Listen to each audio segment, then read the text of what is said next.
Hi everyone, thank you for joining me. Welcome to today's webinar. We're going to spend the next 30 minutes delving into mental wellbeing, retention and recruitment. And I'll be sharing with you ways in which you can shape your organisation's mental wellbeing strategy to really attract and keep the best people for your organisation. Just to make you aware, this webinar is being recorded. If you have any questions during the webinar, please pop them in the comments box and I'll do my best to answer them, either as we go along or if I have time at the end, I'll go back to them. So let's get started. So for the next 30 minutes, this is what we're going to cover. I'll start with a brief introduction to myself and my company, The Peachy Mind. We'll have a look at the Great Resignation, some facts and figures around what is happening and sort of painting that picture for the current situation. We'll move on to the Great Reevaluation, so thinking about why people are moving between organisations, leaving particular ones and not wanting to join others. And then we'll have a look at what people really want, what has changed to make people start to move around. And we'll then look at how to shape your mental wellbeing offering to meet what people now want so that you can attract and keep them within your organisation. And finally, how to communicate your offering. So you've shaped your strategy and offering in a way that is going to be really helpful. How do you let people know about it so that you can attract and retain those people? So my name is Rebecca Smith and my company is called The Peachy Mind. We're a mental wellbeing at work consultancy and we specialise in looking after the people who look after the people. And what that means is we work alongside HR professionals, mental health first aiders, anyone really with wellbeing responsibilities who may be exposed to emotional distress as part of their role. We work with them to protect, support and promote mental wellbeing in their organisations. We do this through consultancy, online courses and mental wellbeing supervision. I'm a mental wellbeing consultant and supervisor with a clinical background in psychotherapy. I've worked with businesses, charities, schools, in forensic settings, and I've really got a wealth of experience and understanding in terms of what environments people thrive in, and also the things they tell their therapists that need to be different in their workplaces for them to be able to really stay mentally well.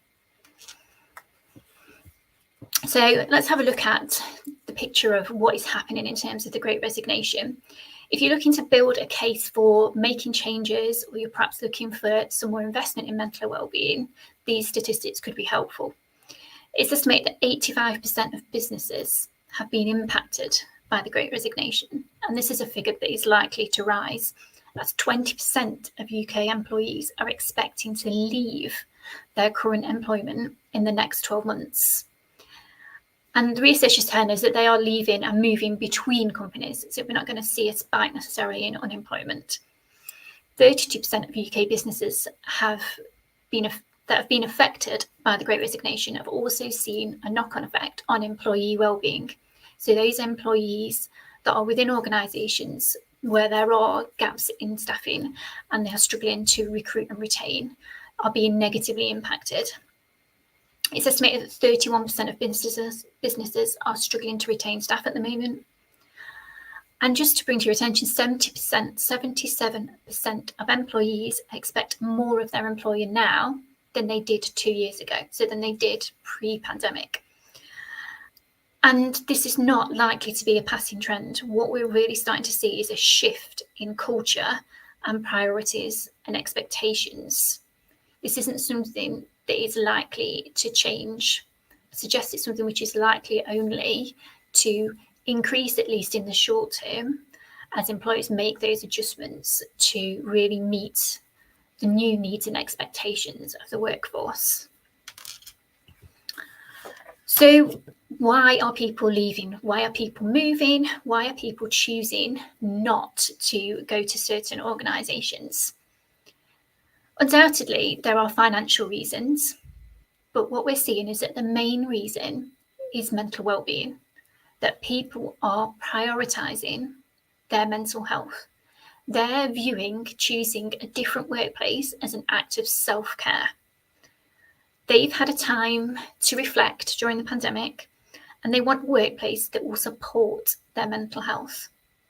They may have, suffered increased stress, loss, and anxiety over the last couple of years, and they're really starting to reprioritise what is important to them. And they want to work in environments that support their mental well-being and also promote it and help them to feel better and to feel well.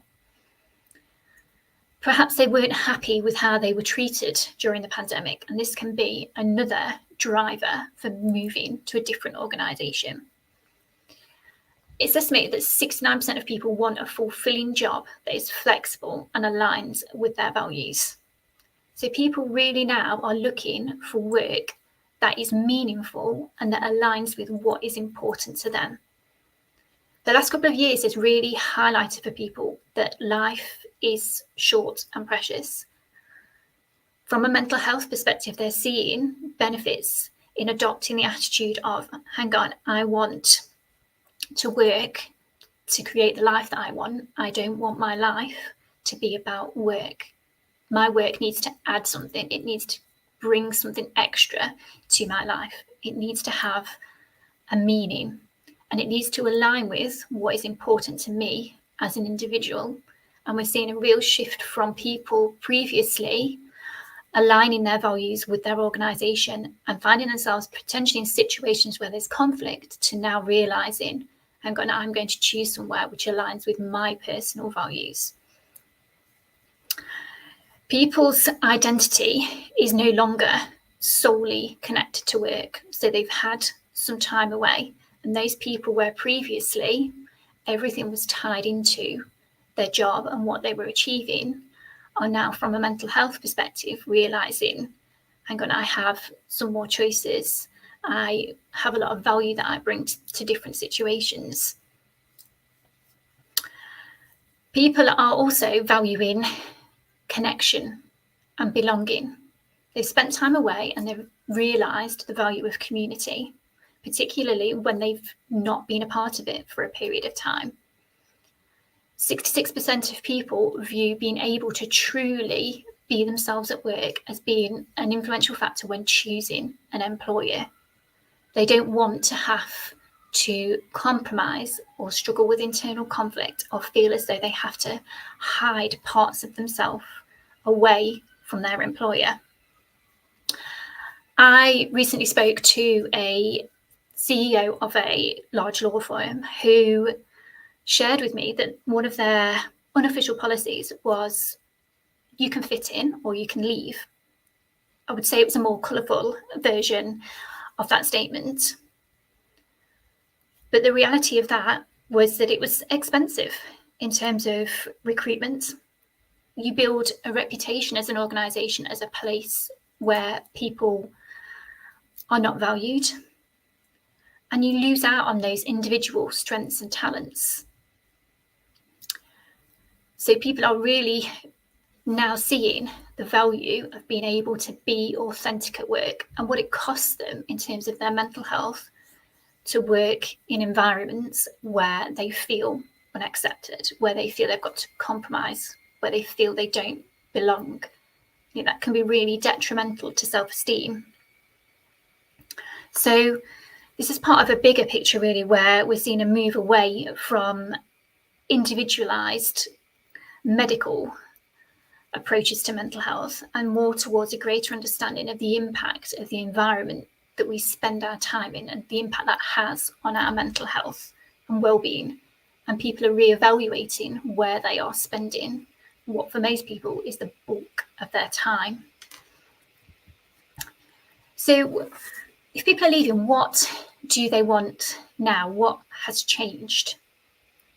So what I would suggest from a mental health perspective is that what people really want now is a workplace that is going to meet their most basic human needs in terms of mental health. 92% want an increased commitment to well-being. They want a workplace that is going to help them to not only when they become unwell, but to help them stay well, that is going to positively contribute towards their mental well-being. 83% want a stronger sense of belonging and community. 83% want a provision for flexible working. They want to be trusted in how they spend their time. They want benefits that align with what they personally want and need. They want to feel fulfilled. They want to feel valued. They want to be trusted and to have choices and to be able to create balance. So if we look at the other side of this, what people are seeing is they don't want to work in organisations where they feel they don't belong. They don't want to work in organisations where they feel unfulfilled, where they don't feel valued, where they feel their employer doesn't care about their mental well-being and protecting it and supporting it. Which, when we think about it in that sense, makes complete sense. Why would we want to work in those environments? They are going to cause increased anxiety, low mood, stress, burnouts, low self-esteem.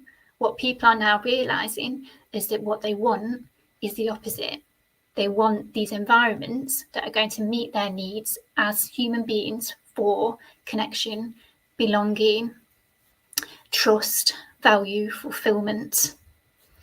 I was asked a question recently in terms of where does it end? Won't people always want more if we give them this? Where's it going to stop?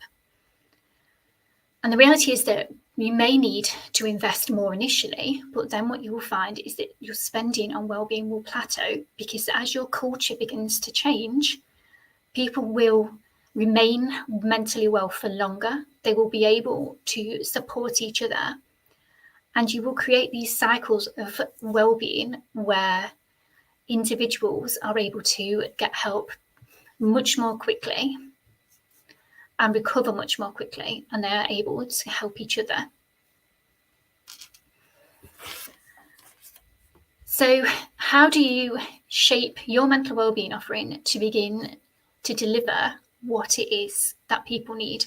Whether you're looking to recruit new people or whether you're looking to retain the people you've got, you really need to put in the groundwork before you begin to make changes.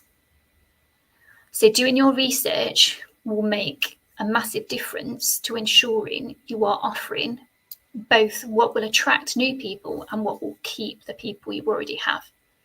So your people are the best source of knowledge for what it is like to work within your organisation. And I appreciate that it can be really hard to get feedback around mental health. You're asking people to be vulnerable, to take a risk in sharing certain information. The amount of people that I know that work in a place where they have a wellbeing app, where they check in maybe daily or weekly, and they all put that they are well, that they are happy, because they don't trust what is going to be done with that information. They're not sure where it's going to go, and they don't want to appear to be perhaps the weakest link in their organisation. So it's really important that you're clear with what you're going to do with the information that is shared with you. And you need to consider how people would like to give feedback. Do they want an anonymous online form? Do they want one-to-one conversations? Maybe to be part of focus groups? Different ways will suit different people, but it's really creating a safe environment and safe process for them to be able to share that information with you. Because then you can begin to understand what is missing from our current offering. What didn't we know before? Where are our challenges and what is causing them? It's imperative that you look at both the individual factors, because individuals do have to take responsibility for their mental well-being too, but also the organisational factors. What things within our organisation may be contributing negatively to mental well-being. Take a whole person approach when you are asking questions. What is important to them? What are their values? Don't tell people what they need and what is important to them. It's essential that they are able to share with you what matters to them if you are going to be able to meet those needs. I appreciate this can be difficult if you're looking to recruit more staff, but actually asking the questions of those people within your organisation will help you to build a clearer picture of what may be missing. But it will also highlight for you what you are doing really well. And you can really dig into that and look at, well, what is it about it that's appreciated? Is it the way we're delivering it? What about the content of it? And you can build upon that. And also, as part of your offering, if you're looking to recruit, you can highlight, hang on, this is something we're really good at. You need to be looking in terms of prevention and support. People now realise that counselling services, mental health first aiders are only part of the solution. While this support when someone is mentally struggling is really, really important, it's also essential that you get to grips with what you need to do to prevent poor mental well-being. So you could have a look at doing a psychosocial risk assessment to really get to grips with the things within your working environment that may be having a negative impact, and showing that you're willing to take responsibility for some of these things and make changes to make your workplace a psychologically safer and healthier environment really will highlight your commitment to supporting and promoting mental well-being and to making it a priority. So your offering shouldn't just be about benefits. Whilst benefits are important, your offering needs to be tailored and flexible. Going back to the whole person approach, it needs to be tailored to what individuals need. How can you build flexibility within your offering so that individuals feel more valued because they can take from it what they need? And that really goes back to, again, the whole person approach in terms of looking at individuals and showing them that you value them, that you care about them as individuals, rather than writing a policy that it has a blanket approach to the entire organisation. Understandably, there will be certain expectations and certain offerings which will apply to everybody, but the way in which they are accessed and tailored needs to be flexible. And on the subject of flexibility, it's being highlighted that your approach in terms of what you're able to offer for flexible working can form an important part of your mental wellbeing offering and needs to be highlighted and communicated effectively. And again, wherever possible, the flexible aspect of your policy needs to be able to be tailored to individuals.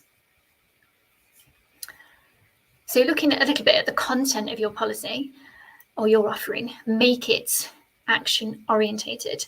So what I mean by this is break it down into suggested behaviours instead of statements. So instead of we are committed to promoting a positive work-life balance, you could look at being really specific and saying we're committed to fewer unfocused, stressful meetings. We are committed to civil and respectful communication. We are committed to no communication after 6 p.m. at night. So the difference is that provides clarity and builds trust, because it is really, really specific in terms of identifying those expectations around behaviour that will promote and support mental well-being, rather than a statement of this is what we're committed to without an indication of what that would look like in action. We can't expect that people will, even if we know, we can't expect that other people will know what that is going to look like. So in terms of your mental wellbeing offering, think about starting small and do it really, really well. Bring in small changes that are meaningful and repeated them as a way of building trust and showing your commitment, it is better than on paper making huge changes that don't actually materialize or aren't maintainable.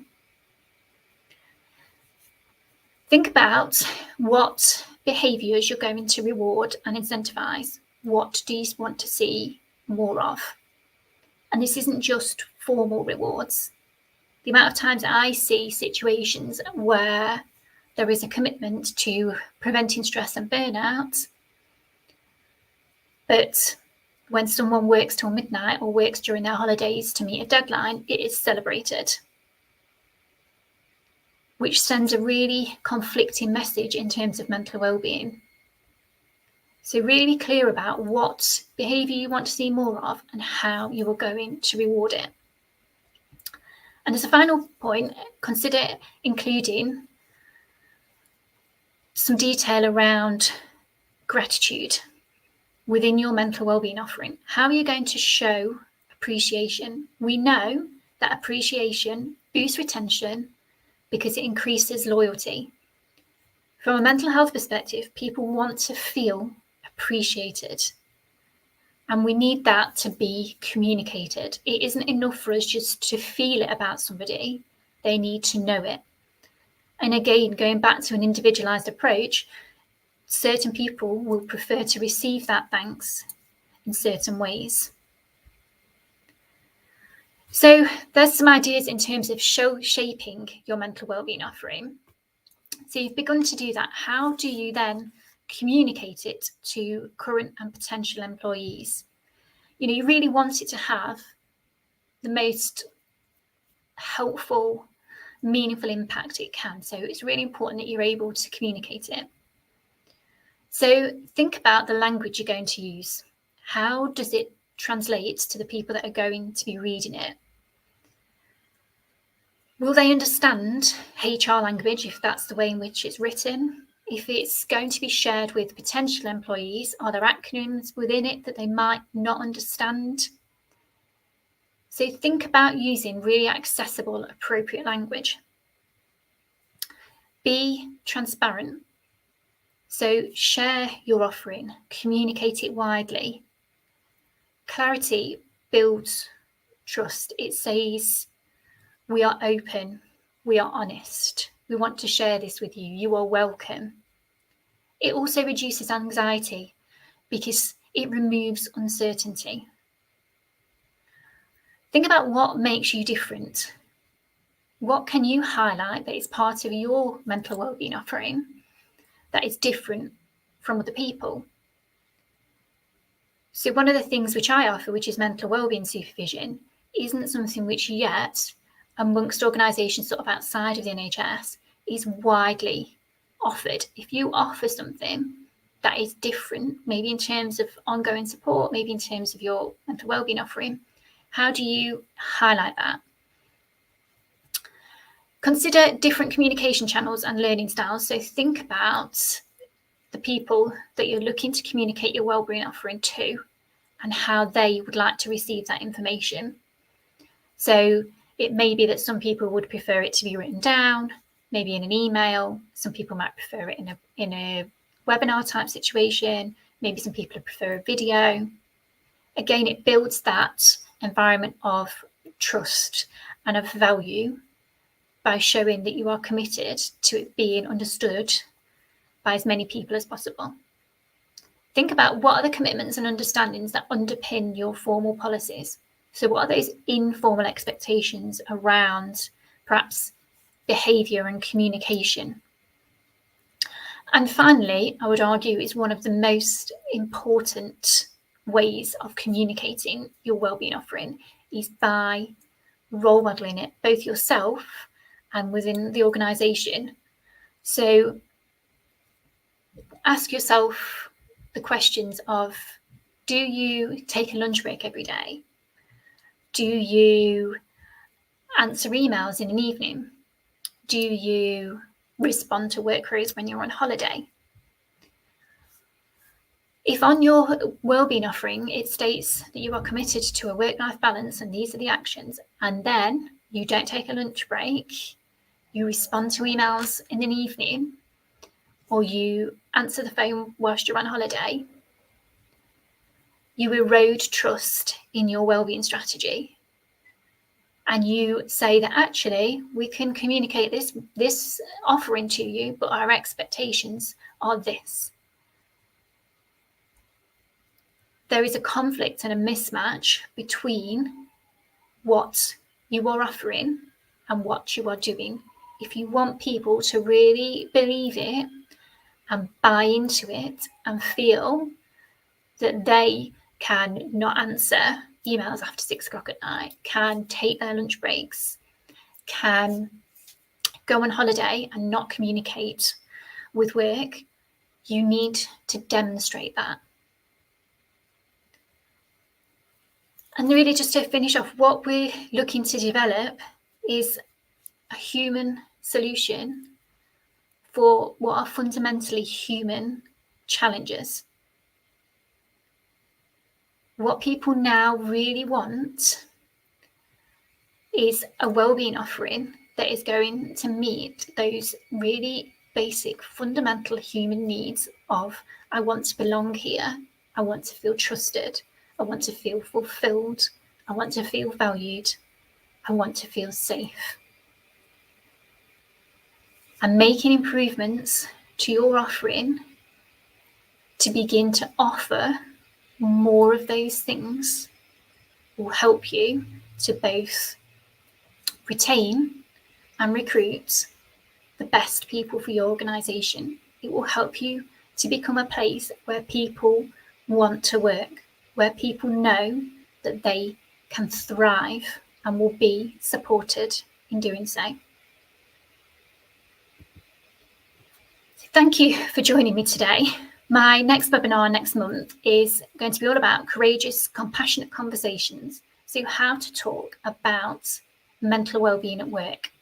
And it's on the 25th of August at 12 p.m. I'd love for you to join me.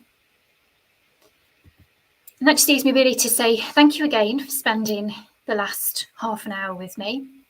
If I can be of any help or you have any questions, my email address is rebecca@thepeachymind.com. If you'd like to subscribe to our YouTube channel, then you can watch more information videos as we upload them.